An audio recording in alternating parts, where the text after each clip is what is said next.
Le livre de 2 Samuel. Regardez la vidéo de 1 Samuel, où nous avons parlé des 3 principaux personnages du livre, Samuel, Saül et David, et aussi de la conception littéraire du livre qui commence par présenter Samuel avant de retracer l'ascension et la chute du roi Saül, qui intervient parallèlement à l'ascension du roi David. 2 Samuel raconte l'histoire de David en tant que roi d'Israël. Une histoire qui se déroule en 2 phases. Il y a d'abord une saison de succès et de bénédiction, suivie d'une énorme faute morale dont les répercussions seront assez tragiques. Le livre se termine ensuite par une conclusion impeccable qui revient sur les hauts et les bas de la vie de David, tout en suscitant de l'espoir avec un futur roi qui sera issu de sa lignée. 2 Samuel reprend donc juste après la mort de Saül. David surprend tout le monde en composant cette longue lamentation dans laquelle il porte le deuil de la mort de l'homme qui a tenté de l'assassiner. Une fois de plus, l'auteur révèle l'humilité et la compassion de David. C'est un homme qui pleure même la mort de ses propres ennemis. Ensuite s'ouvre pour David une saison pleine de succès et de bénédictions divines. Toutes les tribus d'Israël viennent trouver David et lui demandent de les unifier sous son autorité en devenant leur roi. Ainsi, le premier acte de David, en tant que roi, est de se rendre à Jérusalem, de conquérir la ville et d'en faire la capitale d'Israël avant de la renommer Sion. À partir de là, David remporte de nombreuses batailles qui contribuent à étendre le territoire d'Israël. Et après avoir fait de Jérusalem la capitale politique d'Israël, il veut aussi en faire la capitale religieuse. Il fait donc installer l'Arche de l'Alliance dans la ville. Dans 2 Samuel 7, il dit à peu près ceci à Dieu. Puisqu'Israël a désormais une demeure permanente, il pense que la présence de Dieu devrait également avoir une maison permanente. Il demande alors s'il peut construire un temple au Dieu d'Israël.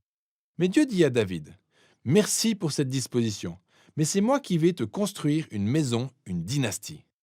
Alors 2 Samuel 7 est un chapitre déterminant pour comprendre l'histoire de la Bible dans son intégralité. Car Dieu fait ici une promesse à David en lui disant qu'un futur souverain de sa lignée royale viendra bâtir le temple de Dieu sur la terre et établir un royaume éternel. C'est cette promesse messianique faite à David qui est reprise et développée plus en détail dans le livre des psaumes et dans ceux des prophètes. Et c'est ce même roi qui est relié à la promesse de Dieu faite à Abraham. Le futur royaume messianique sera le canal par lequel Dieu apportera sa bénédiction à toutes les nations. C'est justement au beau milieu de toute cette bénédiction divine que tout dérape. David commet une erreur fatale. Pas fatale pour lui, mais pour un homme nommé Uri, l'un des soldats d'élite de David. Depuis son toit, David aperçoit Bathsheba, l'épouse d'Uri, prendre un bain. David fait en sorte de se trouver seul avec elle, il couche avec elle, et ça se termine par une grossesse. Il essaye ensuite d'étouffer le scandale de la situation en faisant assassiner Uri avant d'épouser sa femme. C'est tout simplement horrible. Lorsque le prophète Nathan reprend David concernant tout ce scénario, David admet immédiatement son erreur. Il est brisé, il se repent, il demande à Dieu de lui pardonner. Et Dieu lui pardonne. Mais Dieu n'efface pas les conséquences des actes de David. À la suite de son horrible décision, la famille de David et son royaume s'effondrent. C'est en fait la partie du livre où l'histoire prend une tournure tragique qui rappelle étonnamment la chute de Saül. Les fils de David finissent par répéter ses propres erreurs, mais dans des proportions bien plus démesurées. Alors, Amnon abuse sexuellement de sa sœur Tamar.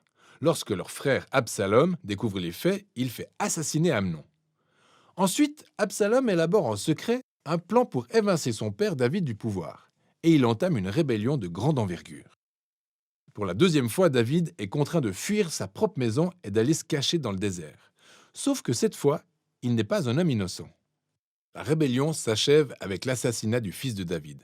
C'est donc le cœur brisé que David pleure la mort de son fils, et une fois de plus, il porte le deuil de la mort de l'homme qui a essayé de le tuer. Durant ces derniers jours, David est à nouveau sur le trône, mais c'est un homme brisé.